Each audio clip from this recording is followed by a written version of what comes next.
Eliud Kipchoge is a man who's won everything at his disposal. His performance at the 2016 Rio Olympic Games sealed his legendary status as the greatest marathoner of all time.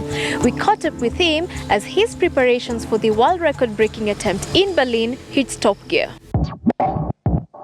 Based in Kaptagat, 40 kilometers east of Eldoret in the Rift Valley, is the home of Global Sports Communication Camp, the management company that represents the Olympic champion and multiple majors marathon winner, who lives alongside some of his training partners like double world marathon champion and current Chicago victor Abel Kirui, as well as double cross country and double world half marathon title holder Geoffrey Kamworor, just to mention the few. We attended his group's training as they engaged in a speedwalk session at the outskirts of Eldoret town at a university Marum track. As they arrived and got ready for the warm-up, the intentions of the man of the moment was strikingly explained by the writings on his training kit, even before he uttered his target. This is the fourth or the fifth year in a row, but I can say I am enjoying the road. Since I moved 2013 up to now, I am progressing well. I'm learning a lot and I'm happy to be in the road. Track and marathon is really two different things. In track, our program is really too little but really too intensive. In marathons, it's cumbersome and tiresome. What was striking though was the crowded field by grazing cows, which highlighted no-frills lifestyle of this group of elite athletes, reiterating the unsophisticated nature of their lives, which some parts of the world would have never imagined. Kipchoge looks to be the man who's rewriting history in his own terms.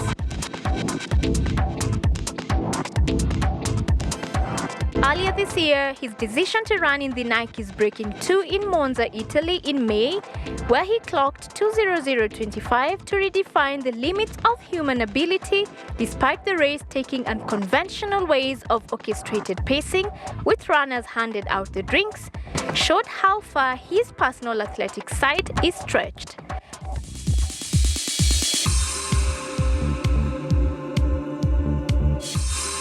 With the huge experiment pushing him towards the quest to attempt to break the world record in a ratified course by the International Association of Athletics Federation, IAAF, it is no wonder that he is considered as the man to beat the clock. I wanted to go beyond 2 hours because when you read in the internet, when you read in books, some people were saying the first human being to run under 2 hours will be in the year 2075. That's 2075. And the first human being to run just 2 hours will be in 2055. So I wanted to prove them that, sitting in the computer is not like training. I wanted to prove them that I can go beyond that barrier whereby people are saying it's impossible, it's unthinkable. But I am happy I came near it, and I am proudly and with authority that the world is just 25 seconds away.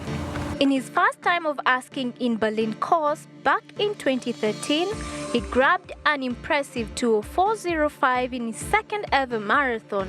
This time round, in his third appearance at the same venue 4 years later, he hopes to shatter the times in what his description points to a special mission.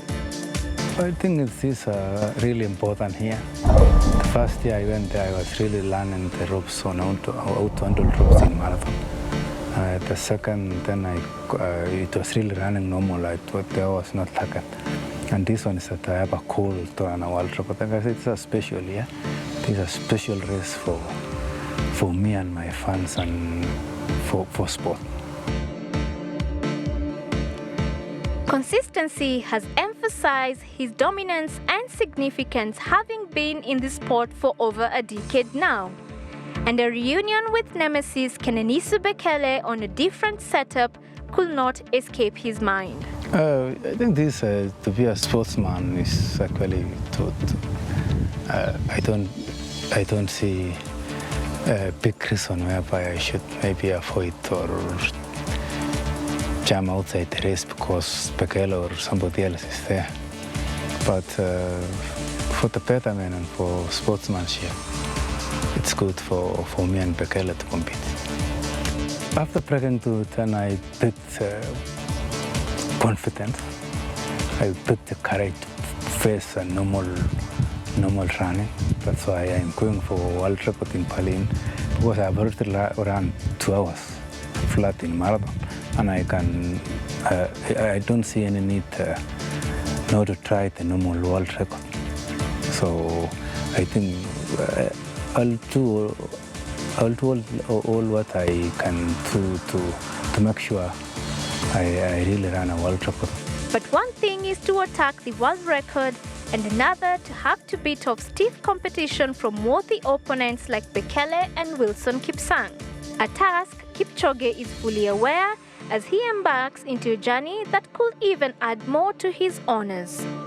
Buddhism, Buddha actually recognizes death as a change. That's in their belief. In athletics, we must accept defeat, we must accept stiff competition in order to enjoy the sport. So I am ready for anybody who will be there. And I will run my own race. I'll treat myself as the best one. Yes. There's a lot which is going on in the mind, and especially to tension, especially when you are the favorite person. Everybody from the organizers to the fans expecting you to actually win the race, expecting you to run the fastest times. And it's really tense, and it's really giving an athlete a hard time. But all in all, personally, I need to stay calm, stay focused, and just actually concentrate on completing for the 2 kilometers with a good time and everything. And when asked what's the one thing that is missing from his collection, he was bold on his ambitions. I think I need to get an official world record in marathon, because I already have a 2 hour for the fastest time ever in the whole world. But I need to put official world record to actually hang on my neck.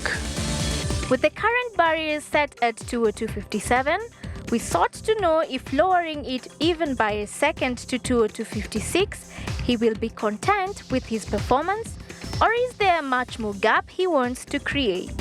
Provided score a world record, I will be satisfied. The thought that bookmakers consider him as the greatest marathoner of all time humbles him. I don't feel that, but I'm appreciating those who are actually putting me to be the great one, the intention. But all in all, I'm still the normal one, and that's why I'm still going on for goals. So what does the 2003 World Championship 5,000 meters gold medalist do on his spare time? When I'm free, I'm just relaxing. I'm just going through the internet to see, going to social media to see what's going in the whole world. I'm reading some books, be it inspirational, be it business, be it... I'm not only reading fiction books. I don't want to name which book or this, but all in all, it's inspirational business books and all sorts of books. Then finally, his parting shot to the young, up-and-coming athletes. First is, I think it's wrong to come to limelight before following the stages. Because at the last, when your career is over, will you take to be a coach? Will you be actually a consultant in sport? And then if you will be a coach, which type of coach will you be? Will you coach those who are actually just jumping to the limelight? And then if you are a consultant, then will you be consulting on those who actually jumping the road or any other type of sport aiming to be in the limelight? But what I'm trying to say is that old school mentality is still the best as per now and also in future. That's getting prepared from track to cross country, to road and to marathon. That's the way to go. He could not leave us though without a message to his fans and athletics enthusiasts. To my fans, I want to say on 24th, I'll be lining up in the streets of Germany, that's in Berlin, and I will be trying in all possible means to run an official world record of 2:02:57.